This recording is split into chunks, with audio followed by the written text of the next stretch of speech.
today we're talking about how to attract, engage, convert, and delight customers. How wonderful. I'm going to go through a quick recap of what you learned during the last webinar with Liz, and then we're going to really focus on how to manage your online reputation. Understand the value of content marketing and blogging for your business. They're topics that are really, really important. And we train a lot of tourism businesses, and I would be very surprised if you didn't pick up some really good points that you can improve very quickly with. So what you learned during the last session was really focusing about your target market and your personas. With the advance of the internet particularly, it's very important to treat customers as individuals. And remember that your target market is the people who are most likely going to buy from you. I'm sure as a business owner, you understand the target market, but take your staff through it, and it's really worthwhile doing this persona exercises if you haven't done it yet, and pin it at the back of in the back office, or next to the booking desk, so people can quickly imagine who the target market is and put themselves, your staff can put themselves in the mindset of using the right words to address these people as well. And it's very important, as I said, to have that understanding so that you can devise a real digital marketing strategy that that addresses that target market. And it's such an important business exercise that often gets missed before developing your new website, for example, or even your digital plan. It's also a good one to take those Gen Y kids that may be working for you that have a really good understanding of social media, but maybe not a very good understanding of business, and it's an easy one to explain. All right, so this is an example of what you learned last time as well. Very simple way to summarize your target market for the team.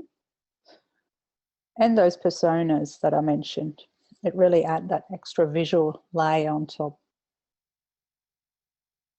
So I believe Liz mentioned two examples, which was traveling with children and traveling pets. Remember, you also learned about those different channels to market to the different personas. So the channel strategy is a plan that identifies websites, social networks, and apps on which you should address your target market. So you went through different channels: social, website, online advertising, search marketing, email marketing, one that is underutilized a lot by tourism businesses. And your email marketing list should also be segmented based on your target market, so you can communicate to your different groups with different messages. Content marketing and blogging. So you would have gone through this as well with Liz. And now, sorry, hang on, what did I do here?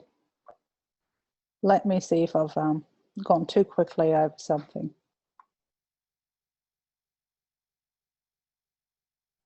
No, they're all good. Don't understand why I have got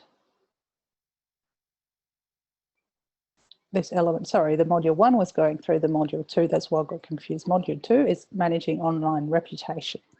All right, so we're talking about online reputation today, and it's a very easy topic to shine in, but many operators lack the tools and knowledge and maybe the confidence on how to respond to reviews or how to engage with reviews. But trust me, I was training a local operator here in Agnes Water yesterday, and I was explaining the importance of managing your Google My Business reviews. And don't worry if you don't know what your Google My Business reviews are, you'll get it by the end of today. And she said, all right, so I've just been responding, thank you very much, we appreciate your feedback. And she thought that was right. And I said, all right, so do you look at other reviews? And she's like, yeah. And I'm amazed at the way people respond, or managers in other businesses respond. And then there was a light bulb moment for that lady. She's like, oh my God, I realized that I'm doing exactly the same. I'm not providing as much information as I should be, and I could be really blowing my own trumpet much better.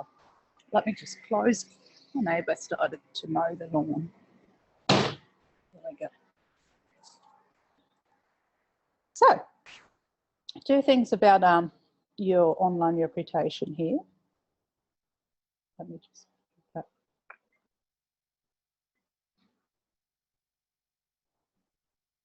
So it's important to manage because 92% of people trust what people say about you more than what you say yourself or what advertising says. So people might read a review about you and notice that there's no response, or that the response is not very polite, showcasing a lack of customer service in the business, might never make it to your website. This combination of social and mobile enables instant criticism or compliments. And we all know what keyboard warriors are.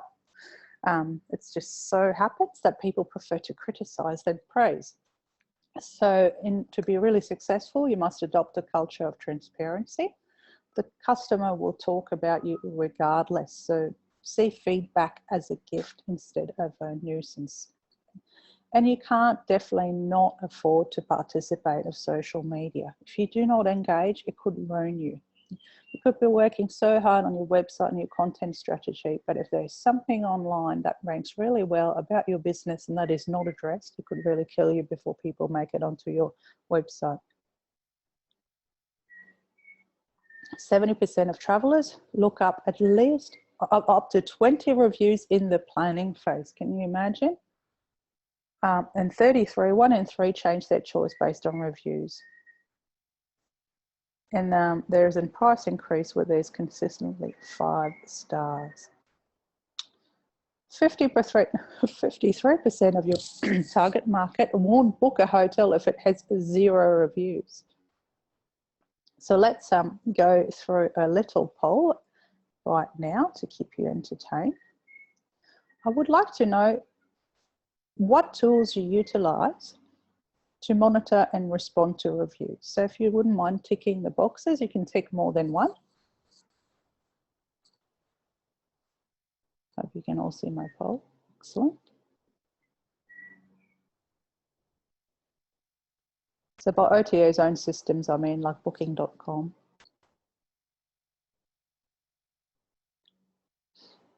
So we're seeing that TripAdvisor, almost all done. Oh, I've got 11 of you, but I've only got 9 who have answered.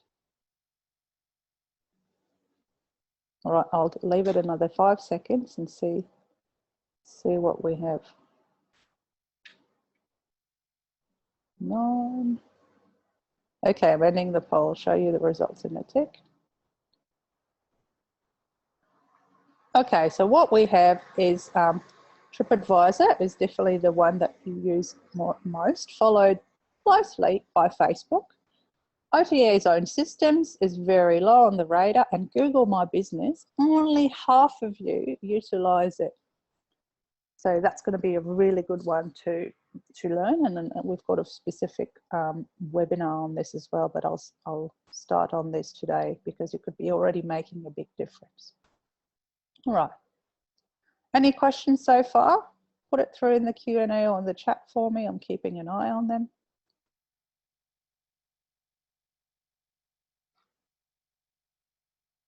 Oh, good.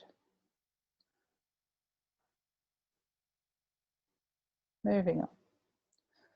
So what are the most important review platforms for your business? Well, is there any other review platform that you can think of that I have not actually listed on here? Anything that would be working well for your business? I know of one that I haven't listed. Feel free to add a few in the chat for me. I want to see what else we've got apart from TripAdvisor, Booking.com, Google My Business and Facebook. No one. Oh, okay, word of mouth. Oh, Pauline, you've raised your hand. I might need you to actually type because I can't ask you to talk. Yeah, word of mouth is a really good one, but you can't really respond to word of mouth reviews. Email received, very good. Oh, here's a wiki camps, perfect. I love that one. I don't know if you can actually respond to reviews on wiki camps. I've checked last time, but you couldn't. Another one is Yelp, Y-E-L-P. I'll type it in the chat. It's an American one, but if you go to yelp.com.au, You can actually claim your listing and engage with there. And then you have all the local directories as well, such as Google, oh sorry, not Google Local, I forgot the names now, True Local and all the other ones. So if you just Google local directories, you'll see, and I'm sure you'll recognize some of them. People can actually engage and leave reviews on those local directories as well. So it's a minefield, isn't it?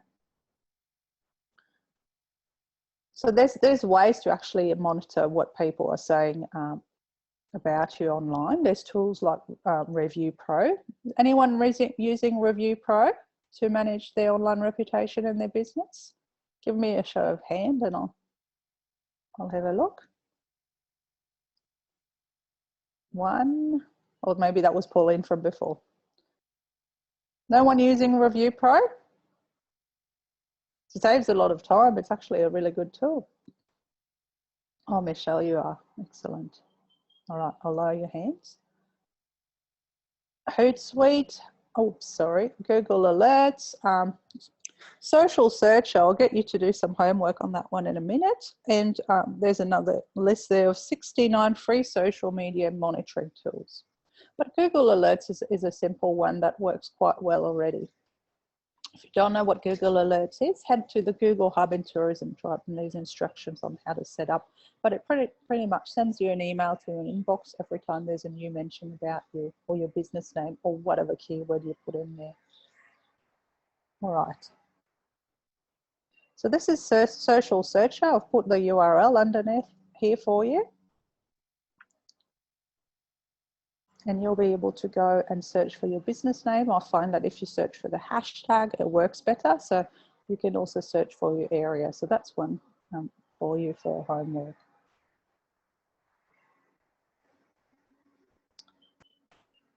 Now, has anyone heard of United Break Guitars? Or I should have actually asked, have anyone not heard of United Breaks Guitar? This poor guy, Dave Carroll, has had a really bad mishap with United Airlines a few years ago in the US, and no one basically broke his guitar on a flight. You know, the luggage handlers didn't do a good job, and he had absolutely no response from anyone's customer service. I'm sure these days it would be very different because companies have seen what a really, really viral YouTube video can do to customer service. It had over 60 million views on YouTube. So I'll get you to make a note. It's a 4-minute long video, but it's very, very famous and it's definitely changed the game of how big corporates now address online reputation management. Now, very favorite one is TripAdvisor. So this is an example of Witches Falls Cottages, which is up in Mount Tamborine on the Gold Coast. And you can see now that TripAdvisor is more and more advanced. It notices that if people mention different words regularly in reviews, it allows people to actually search based on this.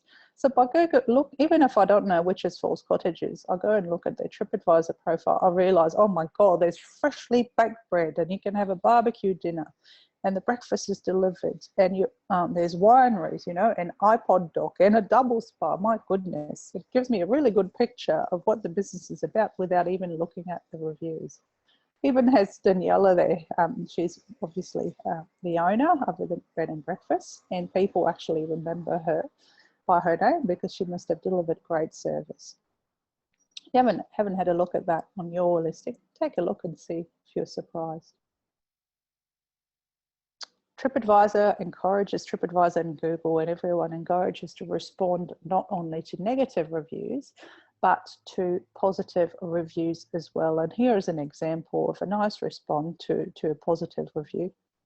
It could have been definitely built out a bit more because the response gives you the opportunity to actually share upcoming events in your region. So if someone, you know, had mentioned here that the spa bath was luxurious and it was great to be a short walk from the 2 lookouts, you could have built out on that and maybe saying that, oh wow, we now have new bath products from the spa bath that our visitors really enjoy. So it allows you to shine and share more information in that precious real estate. So respond to every review because pretty much 78% of people see that if there's reviews that are answered regularly, it actually shows a really high level of customer service. So people might not read the responses, but simply realize that there is a response to every review. Here are some strategies for your review management. And that would be a really good one to actually print or take notes off this slide to share with your staff and print at the office. So excellence in customer experience and customer service are the drivers. Encourage reviews on your customer's preferred platform. So when you send that thank you email at the end of this day, make sure that you don't only list TripAdvisor, but you also add Google reviews, possibly Yelp, Google My Business reviews, Yelp, Facebook, Booking.com, and other reviews platforms that your customer uses, because they might have a favorite that they want to use. Have a really proactive policy to gathering feedback and then share that with all the staff. Always respond. Use opportunity to engage and promote, as I mentioned before with the spa bar. Display your reviews on your website and trip and testimonials, not only showing your TripAdvisor widget, but have a nice testimonial page where people can read. Read the tutorial on protecting your online reputation in our social media hub, and really plan your social media approach. Now, this is the nice important one. When things don't go quite right, first rule that I haven't got on here is sleep on it. And maybe if you're very much affected by the negative review, hand it over to one of your other staff member, and that could simply be your partner if you don't have any other staff member, to itemize or simply dot point how the review should be addressed. Once you've gone over the fact that you've received a negative review, prepare your response by thanking the reviewer, acknowledge the value of the feedback and apologize if needs be, obviously. Tailor your response according to the experience. So this is where you think about the persona as well. Why was this person disappointed? Did we not meet the expectations based on our personas? Make them feel comfortable that the problem is being addressed and how it is being addressed. Explain other elements that you have in the pipeline, and have a look at the TripAdvisor tutorial on TripAdvisor for a really negative review and a fabulous response to the negative review that pretty much has you, have you got your credit card out and you really want to book. There was another element that I forgot to mention, but it will come back to my mind, hopefully. Oh yes, that's a very important one. You actually not respond, you're responding to the person who left you the review. But as you've seen before here, it's not only the person who sees the review, that has written the review, that sees your response. We haven't got in this screenshot here other information about the person who left the review, but nowadays TripAdvisor provides you even more information, so you can judge how well known by TripAdvisor the reviewer is, and it will also help you assess your response. Here's an example of a really good response.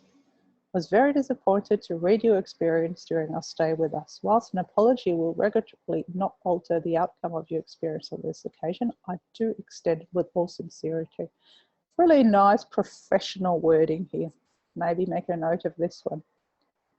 And you can see Philippe actually wrote a fairly lengthy response. And as a reader, we realise that he has made a very important effort to respond, but he has definitely taken that further down the chain with his staff to make an improvement.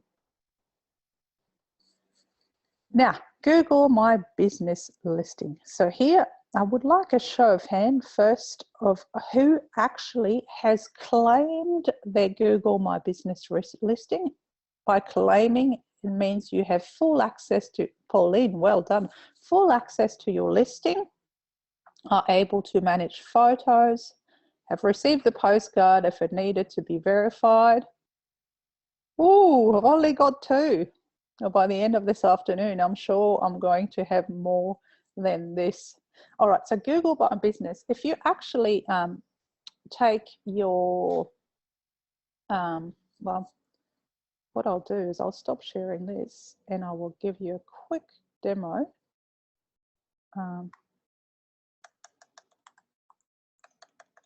I'll give you a quick demo, and I know you can't see it just yet, but I'll share my screen in a second. Right. Quick demo of what that means. So I'm in Agnes Water. You can see me, I'm actually here in blue.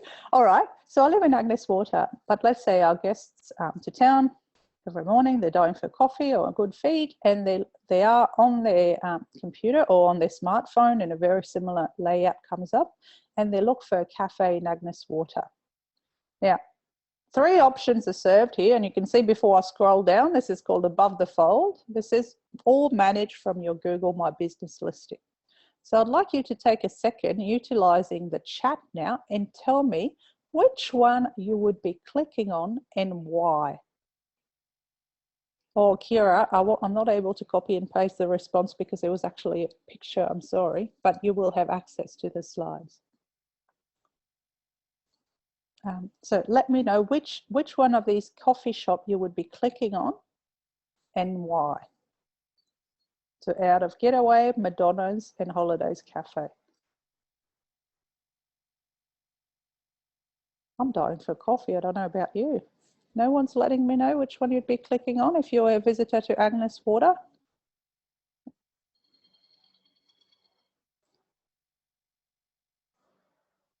Oh, got someone answering in the Q&A. Pauline said Getaway because it has a good score and a lot of reviews. Yes, that's a good one. So you're paying attention to the score, which is 4.5 and 25 reviews. All right, Holidays, because of the water views, Pete is telling us, and a good score. So you paid attention to the picture here. Michelle, Getaway, because it comes first, and it's got 25 reviews. All right, interestingly enough, why was Madonna's Cafe not clicked? Because it's got some good stars as well and a certain number of reviews, but what's making them lose business? It's that photo, isn't it? No picture, the map, exactly. Imagine, top of Google for a cafe, and simply they could be losing a lot of business. So when you actually go in your Google My Business listing, boring pictures, yes. When you go in your Google My Business listing, you are able in the back end to actually see how many people visited your website from the listing, how many people called you from the listing, and how many people asked for directions. You can see here, website, directions, and the phone number. That's all tracked by Google. And I can tell you that in town here, for a busy cafe, you would at least expect 10, 15 interactions a day in low season simply from that listing. So I hope you've all made a good note to actually go and claim that listing first. So if you don't know how to claim that listing, or if you're not sure, what you first need to do is go to Google Maps and search for your listing. Once you find it, so this one has actually been claimed because it doesn't have a claim button. But let's see, a local Thai restaurant. No, it's also been claimed. Which one would not have been claimed? Anyway, if it's not been claimed, you'll see a button here that says claim this listing. If it's been claimed, you might be lucky. You might actually have the login and password. If not, you go, well, both ways. You have to go to Google My Business with your YouTube or with your Google login and password. And if you cannot see that listing there, but it's already been claimed, it might have been claimed by the former owner of the business or by another email account. So if you have issues, follow the steps. If you're stuck, head over to Tourism Tribe so that you can ask a question in the forum and we can help you. But this is super important because it's at the top of Google for a lot of things. Make sure when you're in your listing also you have at least, well, you have 5 categories maximum listed, because that will definitely help you to appear for more chances to appear. All right, I'll stop sharing this and I'll go back to my presentation. Let me go back to the presentation.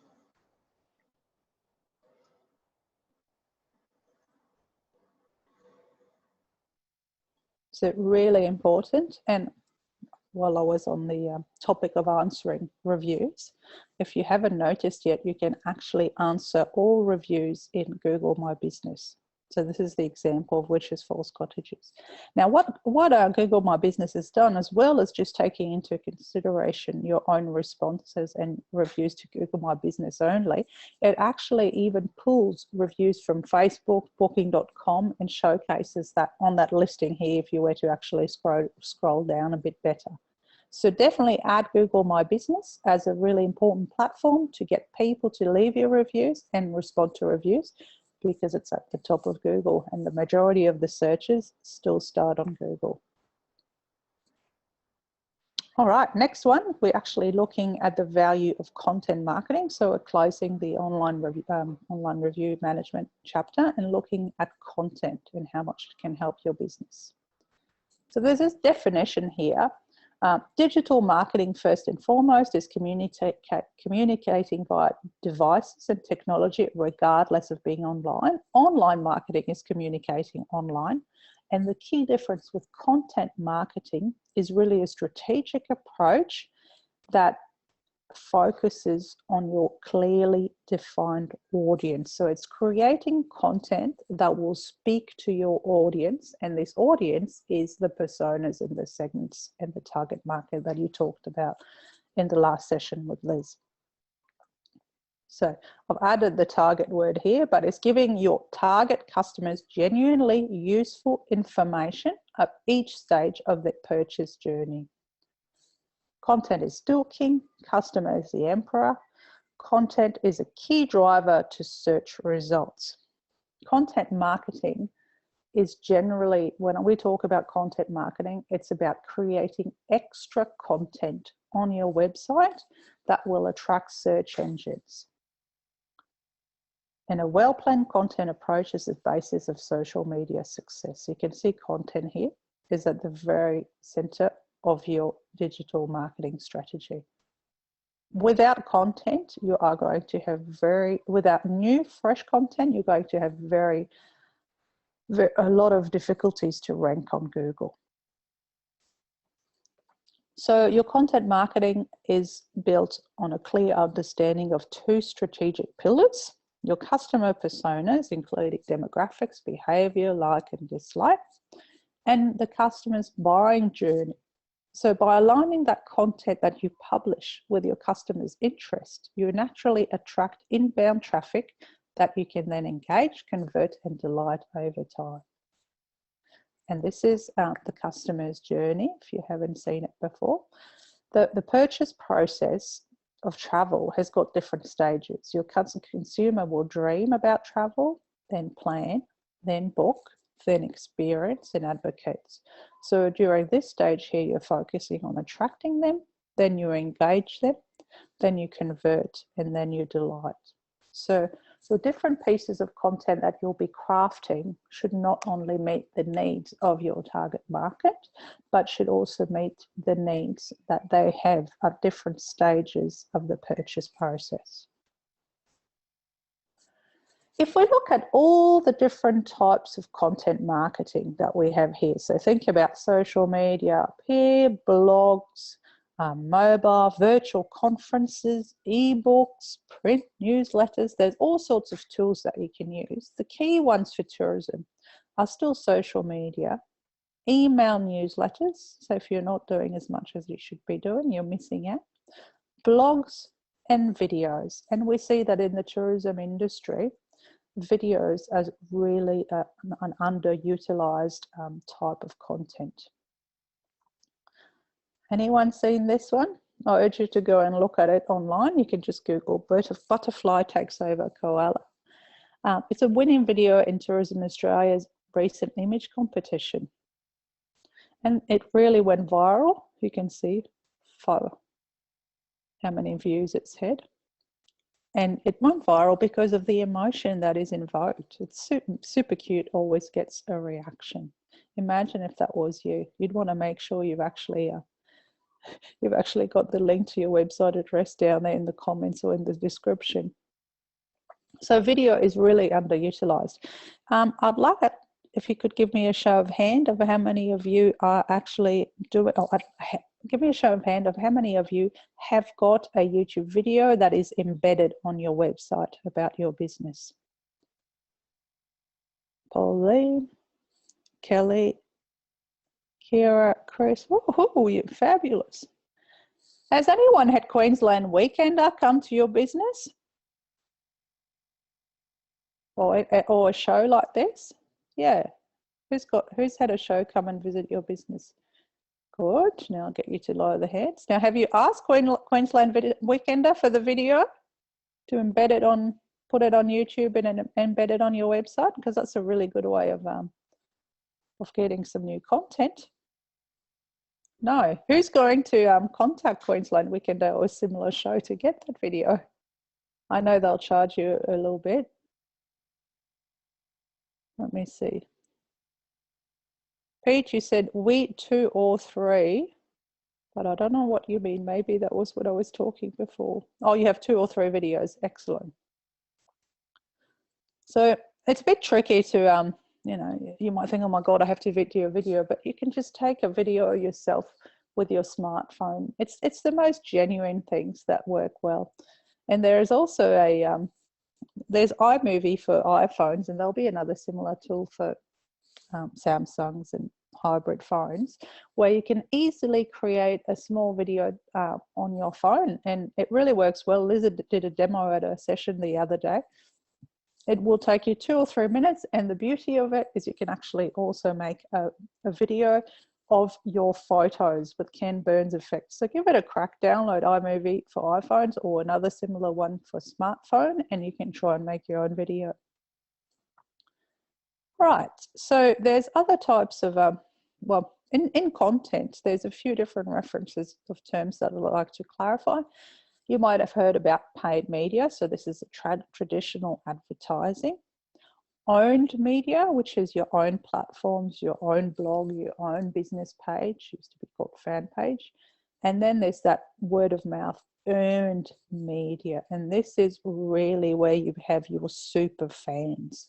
So people will start, you know, if there's a bad review on your Facebook and you respond, there may be other people that have been really engaging with you that will support you. Or even if there's a mention of you somewhere else, they might go, well, I've actually been there, they've treated me really well, I'm going to respond, not on their behalf, but show the world that I care and become a positive keyboard warrior for these people.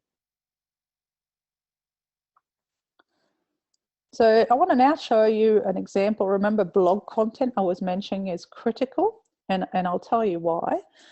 When you basically, a blog and a blog article is a way to add more content about you online. So by creating new content regularly, and you do that on your blog because it's the easiest way to add content, you're providing Google with regular information, and Google goes, oh wow, this business really knows their stuff, or they care about their customers. Every month or every fortnight there's a new piece of content, and that content is in line with everything I've read about them on their website and their target market, and it's genuinely useful. So the more content you start creating, the more individual pages of content you have online about your business, the more you're going to make search engines happy, the higher you're going to rank for the keywords that are in that content. Someone is searching here on Google for long tail keyword search. That means long tails means lots of words. So traveling with dogs in southern Queensland. And what do we see? Second article from the Queensland.com blog, pet friendly camping in Queensland. Wow, that's ranked really well. So you head over to the blog, and here's some genuinely useful content that provides step-by-step instruction to the people that are likely to want to click on this article. There's links to dog-friendly campgrounds, so missed opportunity here for Canyon Gorge Retreat. Could have got a nice link. Maybe they didn't have a website at that time. Even our local Captain Cook Holiday Village up here in 1770's got a link. And there's another, click here for another full link. So if you're dog friendly, here's an ID for blog article in on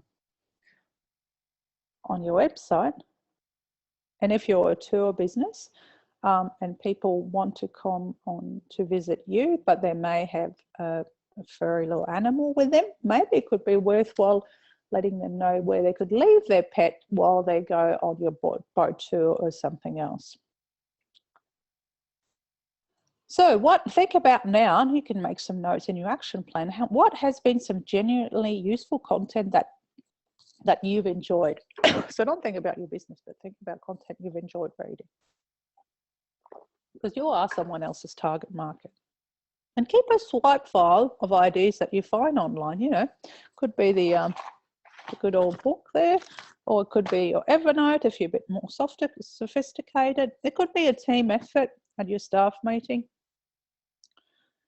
How to brainstorm. I always tell people the solution here. Get your receptionist to write down all the questions that people ask you on the phone. When you might have that information on your website, but they still call you and ask you, and each one of these questions could become its own blog article. What I did last week, instead of delivering your webinar when it was raining, because I'm engaged with our local tourism organisation here, and I saw on our community page that there is a million questions about when the roads would open again, because Agnes Water becomes an island when it floods. And what I did is I jumped on our blog on our tourism website, and I wrote down what to do when Agnes floods and how to find out when the roads are going to be open. So I've put links to all the bomb sites, to all the Gladstone Council sites, to all the webcams about the road. And most importantly, I told them what to do when they were stranded in Agnes Water by showcasing all our members and activities they could be doing, because the roads flood, but it doesn't mean that it's raining. It could be sunny, and the flooding would have come from the day before. So think about all that type of content that you could be creating. Obviously, the flooding is for our local tourism organisation, but there'll be other content that you could be creating for your business, and write it down in that file or in your book, and then start crafting that content regularly. And also think about how people search to holiday with you. And Google that and see what comes up, and see if a competitor comes up. Have they written a blog post about it? They'll give you some ideas on what keywords you could be writing on as well. So far, so good. I don't see any questions, so keep on going. When you write that article, really give it purpose in the purchase cycle as well. So remember, not only think who they are in your target market, but what stage of the purchase life cycle are they at? So the example of the dog, people might have been considering Southeast Queensland, but they haven't actually decided to go there. So we want to reinforce that we are dog friendly in Southeast Queensland. If they're the booking stage, it'll be a different process. So if we're going to blogging a little bit more now, who's got a blog on their website? Show of hands, please. Geez, I like this show of hands.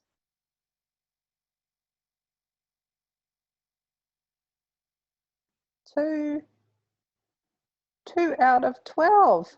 All right, another little bit of a job for this afternoon.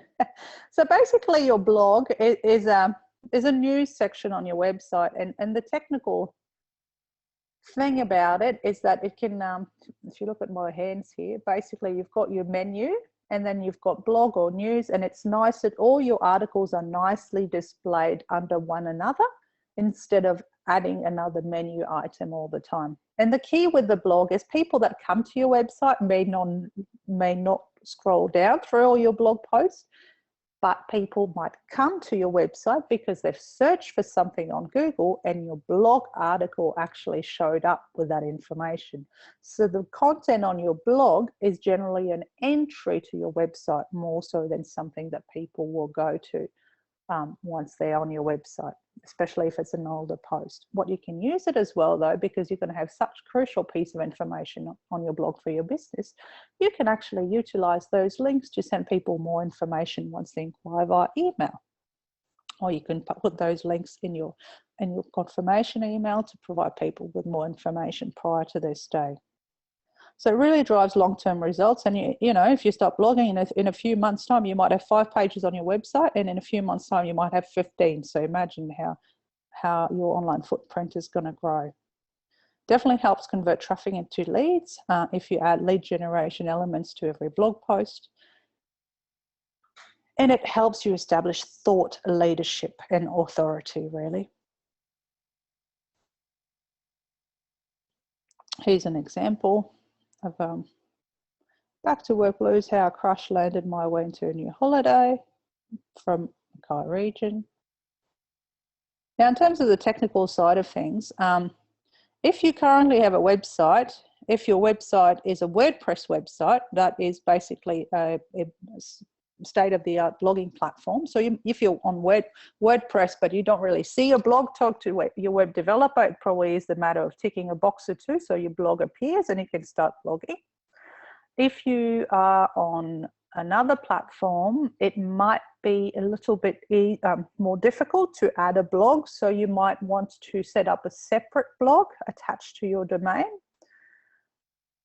And that could also be done for free. So basically have a look at what you've got to work with, what content management you've got to work with. And if you're not sure, jump on Tourism Tribe on the support forum and let us know what you've got, and we'll make recommendations. But generally the recommendation we made is you want a self-hosted blog.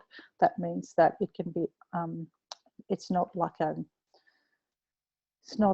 WordPress.com, but would be a WordPress.org, and it would be something that is attached to your website. So it is easier to manage. It is also mobile friendly, and it is a one-stop shop. When you start writing your blog articles, it's really important to put yourself into writing mode. And if you've done any courses about writing or media releases, the key is to get people to always read to the next sentence. So 8 out of 10 people will read your blog headline, but only 2 out of 10 will read the rest of your post. So keep that in mind. The headline is a promise to your reader. Keep a swipe file of headline ideas. If you Google how to write a good headline, there's a million options. But remember that you're writing for humans, not search engines. There's 4 U's of headline writing. Make it urgent so that people feel they have to read it. Unique, useful, and ultra specific. And here's some formulas you can use. How to blah, blah, blah, that blah, blah, blah. X reasons why you should come and visit my business. Think about all those clever headlines. So homework for you to do, add it to your action plan, is write your own killer blog headline and test it in this tool. AM Advanced Marketing Institute, so aminstitute.com/headline. Now the rest of the content, so your headline's important, and generally I would write it at the end when you've written your whole piece. But when you want to write a blog post, again, understand your audience, select your topic, write your headline. I prefer to do the headline at the end. Write captivating intro hooks and really organize the plan. You know, I normally write down bullet points, which would be, I turn into headings, and the headings would actually be questions that people ask me. So, you know, I know if people ask me these questions, they're likely to recognize them in headings. And then, you know, edit, proofread, format, choose images. Ensure that you place a call to action at the end. Remember, because people will probably end up on your blog post brought to you directly by Google, so they may not realize what you're about. So have the call to action at the end, and possibly also in the right sidebar, a check availability, book now, or even a summer, again, your menu, so that they can quickly access what they want.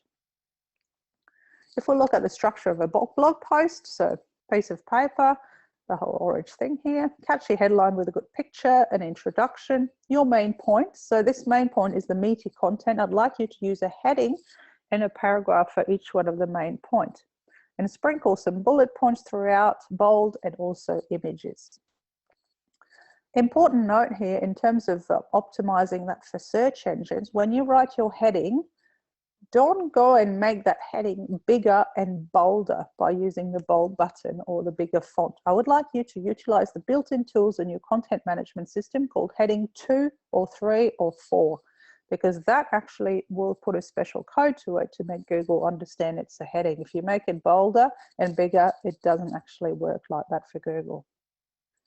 And then don't forget the conclusion. Always tell them what you told them. Provide them an invitation for feedback, utilizing the comments, and then, you know, that call to action of related post comments and sharing at the bottom. How long should the blog post be? About 500 words. Think about an A4 page. Don't make it one big long sentence. Break it down with headlines, bullet points, images, but no less than 300 words. And that's what's going to happen to your content when you start writing blog posts. Because if you do 2 blog posts a month, after 5 months, you're going to get an extra 10 pieces of content. Average small business site has got from 5 to 10 pages of content, so you'd easily double that. Okay, so that brings us to the end of our session. Before questions, remember, in your blog post you have a conclusion. So do I in my webinars. Online review management is part of running a business today. Manage your reputation proactively as a strategy and involve your whole staff. Identify your customers' preferred review platforms. So you all know that now. You can add your Google My Business if you haven't done that, and respond to all reviews. Also do that on Facebook. And Google reviews will definitely improve your rankings in search, in local search. Ensure that first and foremost you deliver excellent service and experience to your customers. You can't avoid negative reviews, but really sit down, relax, sleep over it, and apply the best practice. Be quite mechanical about it and take the emotions out of it. Look at our online reputation management. And then we were talking about content as well today. So content marketing is about providing genuinely useful content to your customers, to your target customers at each stage of their purchase journey. Relevant, quality drives, relevant, quality, that doesn't make sense, drives success in all aspects of digital marketing. So when something is relevant and of quality, it will drive success. Don't try and get the attention of everyone. Focus on your target market. Do not focus on what your competitors are doing. Focus on what your target market is doing. Look at the smart marketing spend for step-by-step instructions on how to develop the personas, which we covered in webinar 2 if you haven't done that yet. Regular blogging increases the number of leads. I think I've honed in on that one enough. Make sure that your blog is attached to your website. That's best practice. Focus on that headline. Look at all the blogging resources in Tourism Tribe and take the plunge. Remember that we're here on Tourism Tribe. Any questions that you may have, utilize that Q&A support forum and utilize the tutorials as well. We're here to help. There's no silly question. Actually, Wendy wrote a great blog post about it. If you have a question, it will probably help the other 800 members that we have on the tribe as well. So definitely take the plunge. And what I'll do now, I will, this is the code if you haven't done it yet, TTWKSP, to sign up for your membership. And I will take questions. What is the time? Let me just, 1:23. So I've got about 10 minutes for question. I can stay a little bit longer if anyone would like to ask any other questions. So don't be shy. can utilize the Q&A. I'm ready. I've got my Q&A open. I've got my chat open. And no one's asking any question. Right. Shall I be asking you questions then? Oh, great. How often would you suggest writing a blog? We write about a tourism trial. We'll write about four blog posts a week. For a tourism business, I would basically aim for one a fortnight. And if you're that inclined, you can write them all in a week and just publish them once a fortnight. But if you aim for once a fortnight, you will make it happen. What stops people from writing a blog, I find with our customers, is they think they have to write it on the computer. No, you can actually write it in front of the TV at night on a piece of paper and get someone else to type it, or there's services for people to type things. And the other thing that stops people from writing a blog is, oh, what shall I write about? Whereas if you've done your process that I outlined before and got your receptionist to write down all the questions that people ask, that will make it really easy. So you'll have your list of what to write about, and then you just need to start writing and then start typing. Hopefully I've answered that question, Pete. And Sue, can you repeat the website for the headline check? Yes, I will do that now on tick. I will scroll back and type it for you in the chat.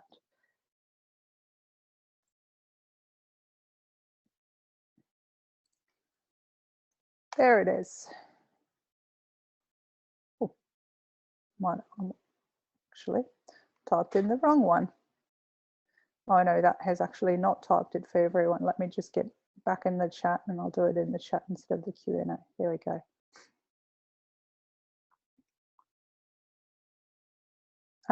Pauline, no, sorry. Oh, these I've answered. Okay. No worries, Pete. Any other question?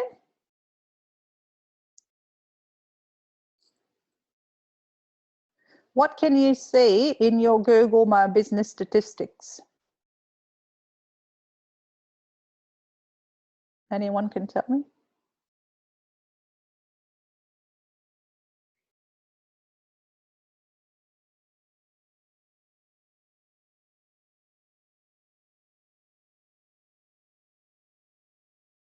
No one can tell me. Okay, what you can see in terms of stats on your Google My Business page, you'll be able to see how many times your ads was, your listing was displayed on search, how many times it was displayed on Google Maps, and how many people clicked on it, how many people called it, how many people asked for direction, how many people visited your website from it. So while I asked that, there's two more questions that came through. Kira, a bit off topic. When advertising on Facebook, is it more beneficial to limit your audience by defining your target audience, i.e. selecting likes and interest, as opposed to not limiting it? Definitely. You need to create different ads for your different type of audience. You're saying, Kira, that you have not selected my interest. Yeah, but that makes absolutely very little difference. When you actually like someone's post on Facebook, or when you comment, Facebook knows, and that's how they associate what topic you're interested in or not interested in as well. So they put you in a silo, not just based on what you tell them when you fill out your profile, but based on how you interact with content on Facebook. Larry, what if you do not have access to the back of your website? Well, that is a massive issue. It's like not having a key to drive your car. So if you don't have access to the back of house of your website, you get on your phone and you ask your web developer to give you access to the back of your website. It's pretty unheard of these days not having access to the back of your website unless you really don't want to and you've got a lot of money to spend to get someone else to do your stuff. But generally, they should definitely give you access.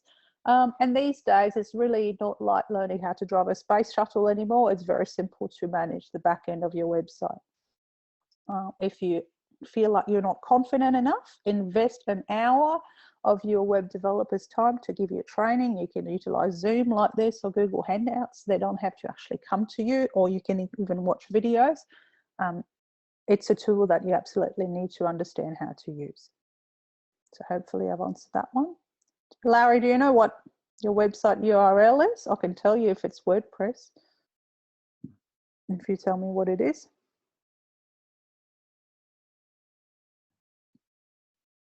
Ah, it's an issue you constantly have. Yes, definitely.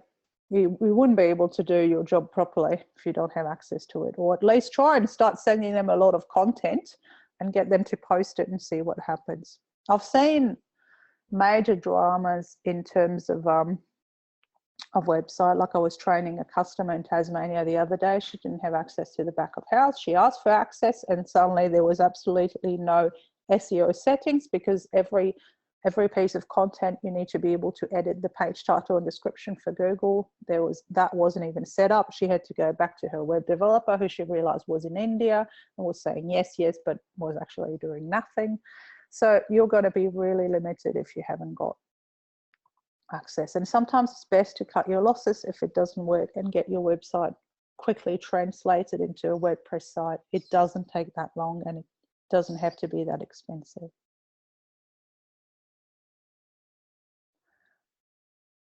All right, let me have a quick look. You've given me, Larry, this, since you've asked the question. I'll just take a look at your site. Fraser, retreat, Kildee. I won't be a tick, Kira. So what I'm going to do is just share screen.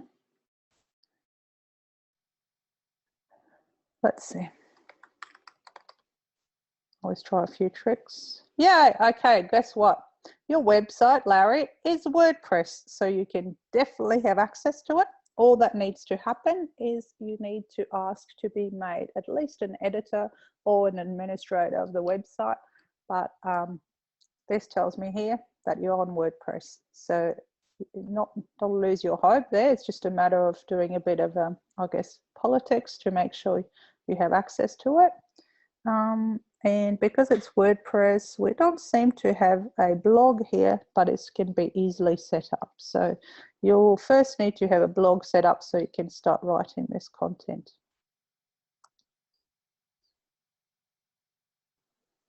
So I've answered that one. So that's good news. And Kira had a question. We don't have a TripAdvisor profile. I am assuming this is critical to have nowadays. Yes, oh my goodness, definitely. If you head over to Tourism Tribe, you'll be able to go and look at your online reputation management. Hang on, I'll go. Wendy will be chatting to me if I go not logged in. So I'll just go and show you where that is.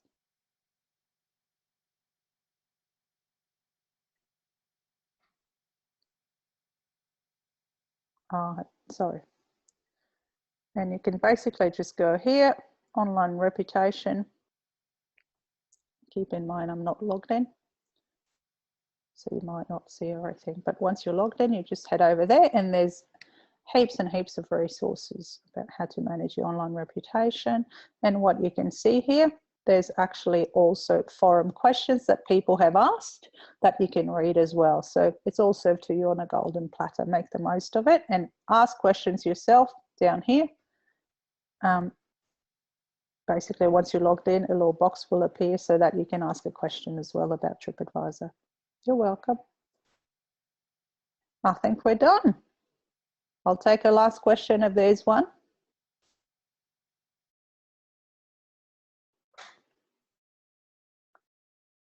Answered 15 questions so far.